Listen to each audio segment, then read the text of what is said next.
Muy buenas tardes a todos, soy David Zamora, bienvenidos a mi programa de Pureza y Emoción. En primer lugar, me gustaría agradecerles a todos los que ya os habéis suscrito al canal, a los que veis los programas, a los que comentáis también aquí en YouTube y en otras redes sociales. Y, por supuesto, invitar a los que todavía no se han animado a suscribirse, pues invitarles a que lo hagan. Decir Pablo Romero es, pues decir en dos palabras, mencionar una parte importantísima de la fiesta de los toros, mencionar casta, mencionar bravura, y por eso he querido tener aquí en el programa a un miembro de la propia familia Pablo Romero, ¿no? Para conocer aspectos de la ganadería, pero también vivencias personales y anécdotas de la propia familia contadas desde dentro. Macarena de Pablo Romero, muy buenas tardes. Buenas tardes, David. ¿Qué hay? Muchísimas gracias por estar aquí en Pureza y Emoción. Nada, encantada, ha sido un placer, de verdad. Es mutuo, es mutuo. Sí. Desde luego que el toro que creó tu familia, que se creó en tu casa, es un toro pues, que se distingue por morfología, por comportamiento. ¿Cómo se formó? ¿Cómo se formó la ganadería? Bueno, la historia más o menos la conocemos todos, pero bueno, se empieza en 1885 cuando Felipe Pablo Romero, que es mi tatarabuelo, pues compra la ganadería y realmente es una mezcla de varias castas fundacionales, como son Cabrera, la casta vasqueña, Quijona, Gallardo, y es una mezcla de varias castas. Y fue luego mi bisabuelo Felipe el que, bueno, consigue sacar de toda esa amalgama de encaste, pues el que es hoy en día el encaste Pablo Romero, ¿no? Que bueno, que como todos sabemos, pues se destaca por ese gran trapío, por esa morfología de, bueno, pues de toro bajo, de morrillado, un toro largo, hondo, y bueno, ha sido una evolución y hasta hoy, porque gracias a Dios, pues digamos que el trapío y la presencia, que es lo que más se destaca de esta ganadería, pues lo que ha permanecido, ¿no? Yo recuerdo una corrida de partida de resina, que es como Olivia ahora, en Málaga, que no, es verdad que no dio el juego esperado, porque bueno, ya sabemos que... Pero la corrida era preciosa, ¿eh? Era una estampa... Sí, fueron todos aplaudidos en la salida y fueron impresionantes. Pero bueno, precioso. Es verdad que no salió lo esperado, pero bueno. Bueno, como puede, solo como con suele verlos pasar. La plaza ya de entrada ya vale la pena ir. Luego ya, pues, lógicamente, nos gustaría que hubiera sido más, hubieran dado más juego. ¿Cuál es la época más gloriosa o que consideras tú que fue más gloriosa para Pablo Romero? A ver, yo, sinceramente, hombre, evidentemente la que me tocó a mí vivir como generación no es la más gloriosa, por desgracia. Entonces, viendo la trayectoria, ¿no? Los antecedentes, la historia y, bueno, los grandes toreros que han triunfado, pues bueno, yo pienso que ha habido muchas décadas gloriosas. Yo no pienso que haya habido solo una. Pero yo me remonto, bueno, a la ganadería, su esplendor, finales del siglo XIX, las primeras décadas del siglo XX. Digamos que el toro de Pablo Romero era el que el público demandaba, ¿no? Era un toro que era el que gustaba para la época, ¿no? Entonces, que era la época, bueno, pues de grandes toreros como Celito el Gallo, Belmonte, Guerra, bueno, todo aquello de aquella época. Ya la época de, bueno, más décadas más tarde, la década de los 40, los 50, los 60, hasta los 70, diría yo, también han sido épocas muy buenas, porque ha habido grandes faenas de grandes toreros, las máximas figuras han toreado toros de Pablo Romero. Es verdad que muy acertadamente mi bisabuelo Felipe Pablo Romero adaptó un poco digamos, el comportamiento del toro, que no sin que perdiera su esencia y su bravura, digamos, su característica, pero esa fiereza de los principios ¿sabes? Del siglo XX, del toro así más fiero, ¿no? Con más genio, pues lo fue amoldando un poco más a los tiempos, teniendo en cuenta que refrescaba dentro de la misma ganadería, ¿no? Sin buscar sangre externa, para hacer digamos, un toro más bravo, pero con una embestida más noble, noble encastado. Y eso, pues, consiguió evolucionar y consiguió que grandes toreros, pues, bueno, como te voy a decir, ¿no? De todos los que, desde Antonio Ordóñez, que fue un torero de la casa que toreó muchísimas corridas de Pablo Romero, no sé, ya Camino, de los más, también, ¿no? Paco Camino, Paquirri, también un torero que ha toreado muchas corridas de Pablo Romero, no sé. Creo que ha habido en todas las décadas, ha habido toreros que han toreado este tipo de toros y máximas figuras. Entonces, pienso que ha tenido una trayectoria larga, gloriosa. Ya es verdad que a partir de la década de los 70, más bien ya 80, pues bueno, empieza un poco a decaer por el tema que todos sabemos de las caídas, ¿no? Y ahí empieza un poquito el principio del fin, ¿no? También va pasando de unas manos a otras, no es lo mismo. Cuando muere mi abuelo, digamos, el sucesor de la ganadería fue mi tío Felipe. O sea, porque curiosamente, a pesar de que mis padres eran 10 hermanos, no transmitía los conocimientos a toda la familia. O sea, digamos que se centraba en el sucesor que iba a llevar la ganadería. En este caso, mi abuelo José Luis transmitió todos sus conocimientos y toda su trayectoria a mi tío Felipe, pero que por desgracia murió joven. Y digamos que a raíz de ahí pienso yo que quedó como un vacío, porque ninguno de los demás hermanos estaban como metidos, se centró únicamente en él. Bueno, todo esto lo sé por últimas conversaciones que he tenido, por suerte, con mi tío Jaime, que bueno, antes de comenzar, que ahora que me he acordado, quería un poco hacer un recordatorio de, bueno, pues que el año pasado, como sabéis, falleció mi tío Jaime. Sí. Y bueno, tuve la suerte de tener... Yo no lo traté mucho cuando era más joven, pero en esta última etapa de mi vida, que me he vuelto otra vez a involucrar más en el tema taurino y me he metido de lleno, y tan de lleno, pues sí, tuve la ocasión y la suerte de empezar a tener conversaciones con él y de contarme cosas y él me decía que él jamás habló de toros con su padre, jamás, y era un varón, pasa que era el más chico y bueno, estaba enfocado en otro tema, en otros estudios. Se centró mi tío Felipe y claro, a su muerte pues quedó un poquito la cosa vacía de sucesión, digamos. Claro. Que es una opinión mía personal, ¿eh? Siempre hablo bajo mi opinión personal, yo no hablo en nombre de la familia, tú me has elegido a mí, yo estoy... Sí. Es así, a mí me lo dijo mi tío Jaime, cuando él se hizo con la ganadería no tenía ni idea de toros.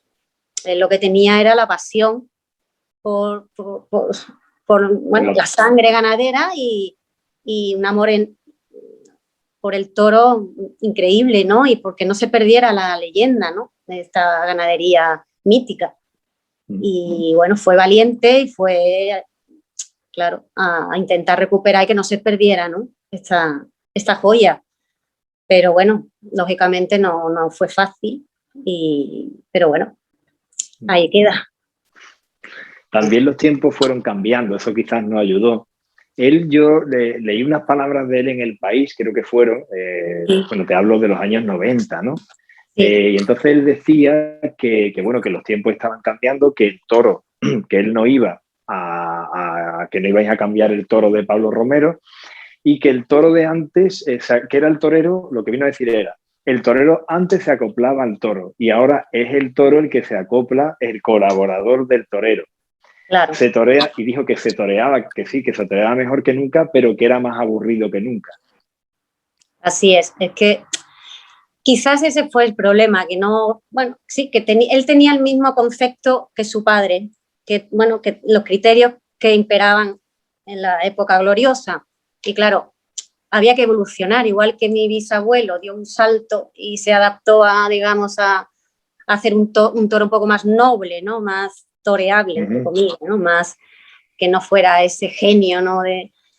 Pues, bueno, pues sin modificar, que no debe ser fácil, porque si no, sabría esto.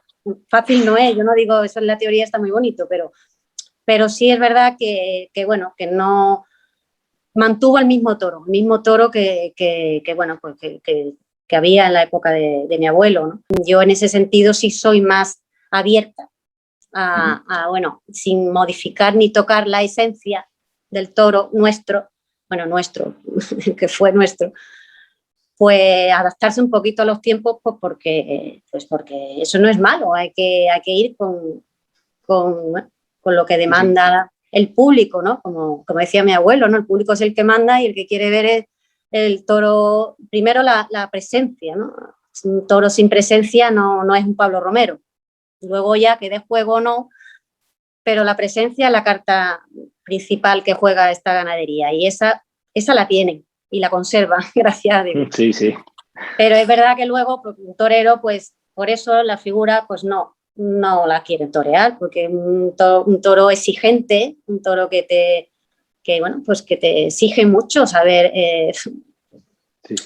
ponerte en su sitio, saber darle la distancia, son toros que no humillan mucho, en fin, que no es fácil, ¿no? Hay que un toro que descubre, ¿no? a los malos toreros. Entonces, entiendo que no sea de las más demandadas. ¿Qué toreros recuerdas y te han contado, Macarena, que han estado ligados a la caza de Pablo Romero?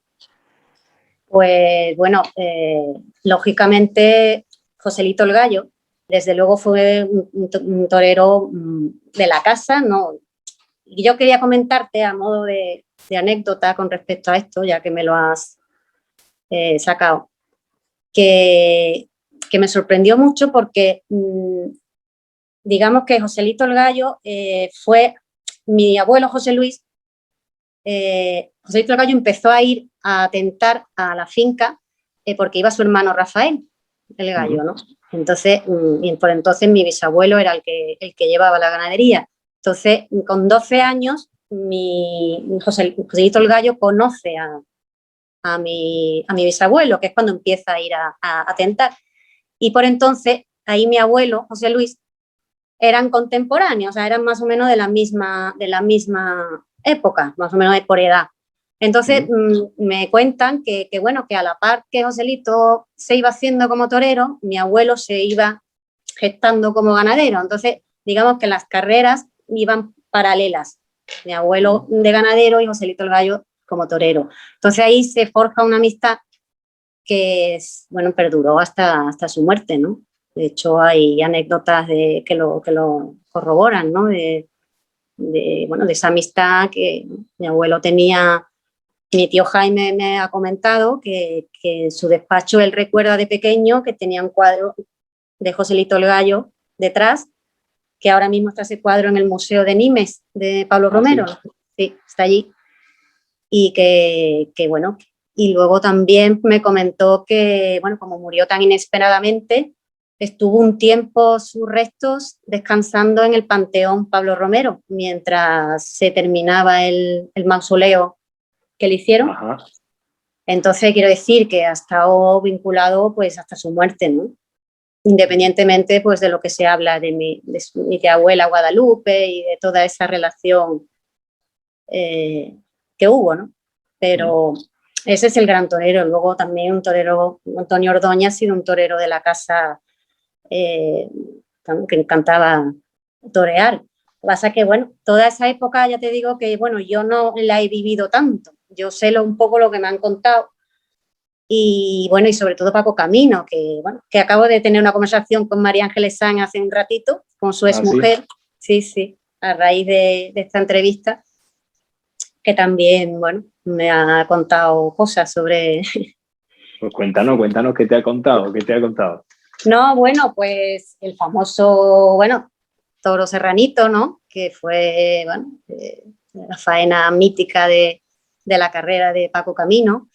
Y de hecho, bueno, te lo cuento, Claro, claro mi que sí. relación con María Ángeles Sanz surge porque yo hace pocos años me hice miembro de la Peña Taurina Las Majas de Goya. Es una peña que solo hay mujeres, todas son muy aficionadas, algunas del mundo ganadero, otras de toreros, otras simplemente aficionadas, son casi todas de Madrid. Pero yo tenía ganas de pertenecer a alguna asociación, alguna peña, pero bueno, ¿qué quiere que te diga? Todas, el 90% son hombres. Y no sé, como que me hablaron de esta peña, pues es una peña muy importante de mujeres, no sé qué, en fin, sentí curiosidad y me puse en contacto con ellas, con la sorpresa de que María Ángeles Sanz era su presidenta, es la presidenta de las MAG.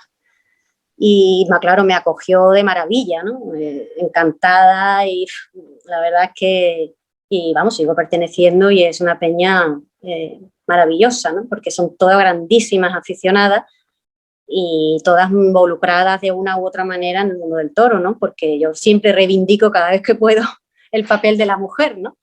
En la tauromaquia, que me apeteció eso de la asociación de las majas y me aceptaron inmediatamente. Y entonces María Ángeles Sanz, de las primeras conversaciones que tuve con ella fue ese Paco Camino con Serranito, que fue lo mejor que la mejor faena que él recuerda, y ahora mismo me la ha reiterado. Dice, Paco Camino, ese fue uno de los toros que mejor recuerda, la mejor faena, aunque también me ha dicho que era un torero muy exigente consigo mismo y que cuando volvió de torearlo, pues aunque María Ángeles no iba a la plaza, ella lo esperaba en casa, pero que él dijo que sí, que había cortado 2 orejas, pero que podía haber hecho más. O sea, que él no quedó del todo satisfecho con lo mismo, ¿no? Porque consideraba que podía haber hecho algo más, ¿no? Pero bueno, yo creo que la faena ahí está, ¿no? Era un toro muy noble, muy bravo,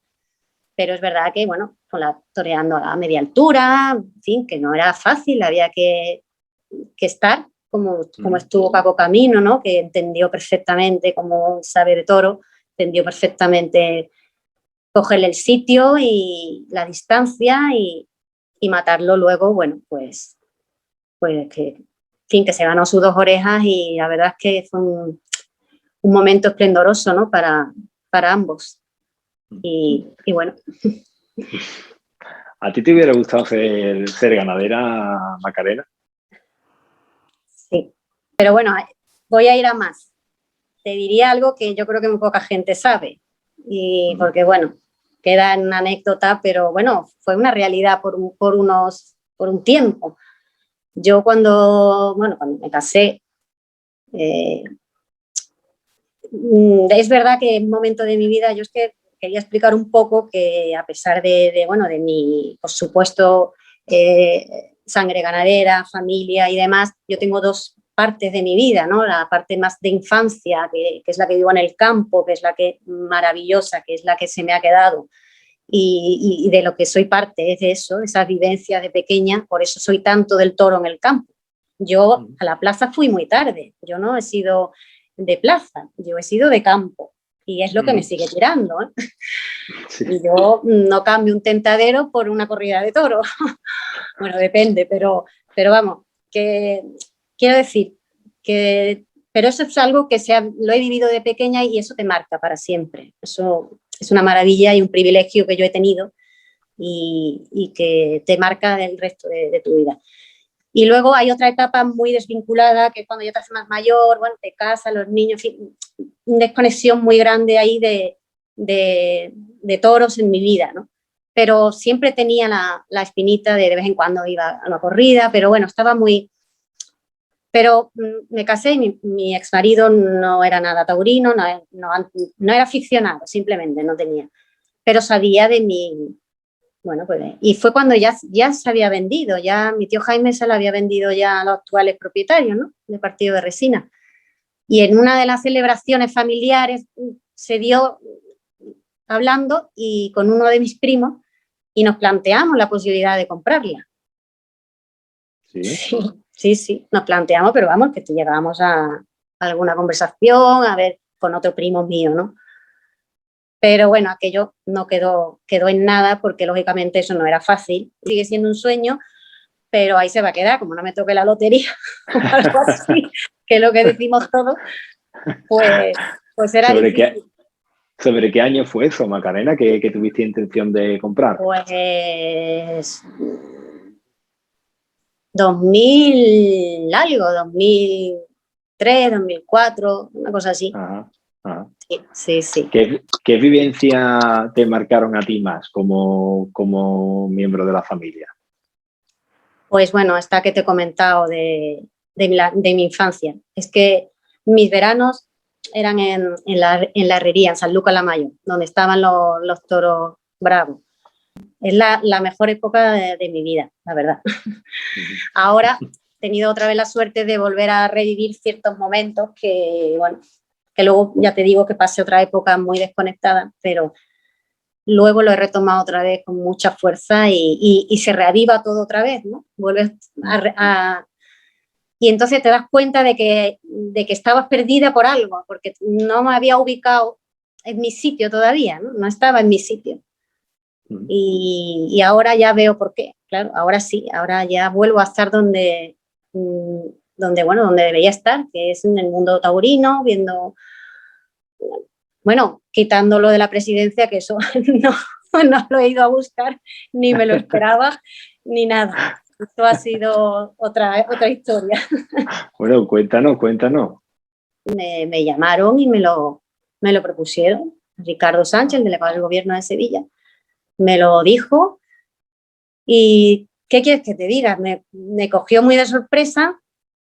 Al principio piensas, ¿cómo voy a hacer yo eso? Si es que para mí eso era impensable. Yo no sabía que se podía llegar al palco. O sea, no tenía conocimiento en ese momento, de verdad, ¿no? De que eso se podía. Me cogió en shock un poco, ¿no? Por un lado, me entró mucho miedo a la responsabilidad, pero por otro, si algo me caracteriza es que soy valiente, también por otro lado. Se lleva en la sangre, ¿no, Macarena? Y entonces dije, bueno, ¿por qué no? Además, yo soy muy honesta, ¿eh? Si yo supiera o que luego yo no soy capaz de afrontarlo o me veo que no lo hago bien o que no voy a estar ahí por estar. Yo no lo he buscado, sinceramente, yo no he buscado estar ahí, pero si me han brindado ese privilegio, ¿no? Ese regalo, porque al fin y al cabo no deja de ser un regalo, ¿no? Pues yo no puedo desperdiciarlo. Lo único que puedo hacer es prepararme, estar aprendiendo, porque yo estoy aprendiendo constantemente. Ahora empezamos, gracias a Dios, el rodaje de San Miguel, que ya nos vamos a reunir los presidentes, que no tengo ni ido ocasión todavía ni de reunirme con ellos, y tratar de poner todo de mí para aprender y para, teniendo mi criterio, que yo no creo que sea malo, yo tengo mi afición, tengo mis... Pero luego los valores que tengo también son muy importantes, que son quizás los más importantes que requiere un presidente, ¿no? Y yo creo que lo puedo aplicar. Otra cosa es que una vez que me suba ahí, después vea que no, pero no lo sé, no lo he hecho nunca. Bueno, me subí en el Medinilla en una debut del año pasado en las novias sin caballos, pero no es lo mismo. La maestranza es... Impone un poco más. Una cosa que cuando dices, bueno, Pablo Romero, pues era fácil. A mí las primeras llamadas que recibí fue de mi familia, de tías mías, de tíos y primos, y todos dándome la enhorabuena, no sé qué, pero también diciéndome, pero ojo, cuidado con el apellido que llevas, no vayas a defraudar, ni vayas a... O sea, es una doble presión. O sea, para mí no va a ser fácil, porque a mí la primera personas que están pendientes de lo que hago es mi propia familia. O sea, que eso impone, porque, bueno, nos tenemos mucho respeto, es una familia con unos valores muy marcados, con una trayectoria impecable. Entonces no es fácil estar a la altura de la plaza, del aficionado y de la familia. Te iba a preguntar eso, Macarena, ¿qué significa para ti ser Pablo Romero y qué valores os han inculcado a vosotros? Pues mira, ser Pablo Romero, bueno, a mí me ha aportado muchas cosas, a mí todas buenas, la verdad. Yo no puedo quejarme para nada, ¿no? Porque tengo una familia increíble. O sea, no es fácil y es un privilegio haber nacido en esta familia. Es cierto que, por ejemplo, en este caso de la presidencia, quizás, bueno, pues tenga cierta presión que no me gustaría tener, pero también eso me hace estar más alerta, más preparada y bueno, hacer las cosas con más prudencia, ¿no? Que es lo que... Prudencia es lo que, digamos, destaca, ¿no? En nuestra familia, no somos una familia discreta, ¿no? Y valores, pues bueno, valores los principales y yo creo que nos caracteriza a la mayor parte de los Pablo Romero, al menos los que yo conozco más cercanos, es la honradez y la palabra. O sea, palabra de ganadero, ¿no? Eso de cuando mi padre decía una cosa, eso iba a misa. O sea, y somos todos así, ¿eh? Y como última pregunta, ¿cómo ves, honestamente, como buena Pablo Romero, cómo ves Partido de Resina y su futuro? Bueno, con esto que te digo de mi vida peculiar con respecto a la relación mía con la ganadería, hace unos años tuve por cosas del destino, de volver a Partido de Resina, porque yo ya llevaba unos años con eso, entre que quise comprar la ganadería. Algo me faltaba, ¿no? Yo tenía que volver al campo, yo tenía que volver a mis raíces, ¿no? Y entonces, pues yo ya llevaba rumiando un tiempo de volver aunque ya no fuera de la familia, pero bueno, volver allí y ver aquello, volver a tener contacto con los toros en el campo. Entonces, bueno, se cruza en mi camino por cosas del destino José Luis Algora, que es el actual representante de la ganadería, que me abre las puertas del campo y vuelvo a estar allí, aunque yo donde había estado era en San Lucas la Mayor, pero bueno, Partido de Resina también había ido alguna vez. Y él, pues bueno, me vuelve incluso a contar muchísimas cosas de mi propia familia que yo desconocía. Pues vuelvo otra vez y empiezo a retomar un poco el contacto con el campo, empiezo a volver a ver tentaderos, a ver embarque, desembarque. Empiezo otra vez a meterme a fondo. José Luis me empezó a enseñar muchísimas cosas y de mi propia familia, del toro y de cosas, ya que con la madurez lo ves todo de otra manera, ¿no? Yo tenía mi concepto propio, pero luego empiezas a verlo desde otra perspectiva, ¿no? Y entonces, pues, he adquirido unos conocimientos muy grandes en muy poco tiempo. Entonces, pienso que, hombre, no lo tiene fácil porque cuando compraron la ganadería estaba muy mal y claro, levantar eso cuesta mucho. Pero yo creo que va por buen camino. Lo que pasa es que, por desgracia, ha pasado estos 2 años de pandemia y, lógicamente, pues ha sido un palo gordo para todos los ganaderos. O sea, demasiado pienso que han sobrevivido y que siguen estando ahí, ¿no? Porque no han lidiado nada. Ahora lidian en Cuéllar, creo, este año, sí. a finales de... Pero el año pasado no lidiaron en ningún sitio. Entonces, mantener esos toros sin ingresos ninguno y tiene un mérito increíble. Entonces, yo creo que van por buen camino. José Luis ha conseguido el tema, digamos, de las caídas de los toros con la alimentación y con sus estudios y ha conseguido que los toros pues, tengan más fuerza. Creo que está intentando que consiguen que humillen un poquito más. ¿Verdad? Ha mantenido bueno, pues la espectacularidad del tercio de varas, ¿no? Que es lo que también ha caracterizado a estos toros, ¿no? De que, hombre, tengan una entrada al caballo buena, ¿no? Y pasa que, bueno, van poco a poco, pero yo creo que va mejorando lentamente, pero por lo menos pasa que, claro, toreros que se quieran apuntar a partido de resina, pues ya sabemos luego pues, los que son.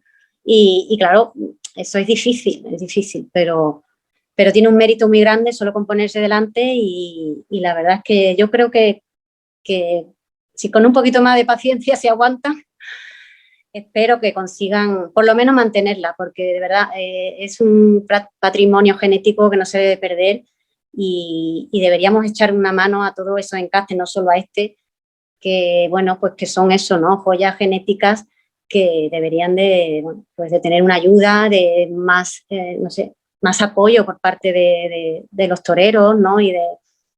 Para, en fin, que también tienen que ser importantes, si no vamos a caer en una monotonía que todo está muy bien, todos los toros son, como todos los toreros son importantes, tiene que haber de todo, pues de toros también tiene que haber de todo. Y el toro de Pablo Romero no debe de desaparecer, ¿no? Y creo que lo conseguirán, por lo menos que vuelva a un nivel aceptable. Espero. Esperemos que así sea, porque es cierto que ganaríamos mucha espectacularidad y un toro muy particular, muy singular. Un toro guapo, que solo con verlo sí. Es que es impresionante y eso no se puede perder. Un poco juego que den, ya estamos contentos. Sí. Muy bien, Macarena, pues muchísimas gracias por estar aquí. Hemos conocido a Pablo Romero desde dentro, más desde dentro, desde las vivencias de un propio Pablo Romero. Y yo creo que estamos deseando todos que a partir de Recinales salgan bien las cosas, porque es una ganadería que causa mucho interés, que como bien hemos remarcado, visualmente es espectacular, de una belleza única, y yo creo que ganaríamos mucho si se recuperara. Pues sí, la verdad es que ojalá. Pero bueno, yo ahora no me puedo decantar por nada ni por nadie, pero bueno, eso siempre estará ahí y no me lo puede quitar nadie, lógicamente. Esa afinidad, ¿no?, que tendré siempre con esos toros. Es así. Pues un fuerte abrazo, Macarena. Gracias de nuevo. Igualmente a ti, David. Un abrazo.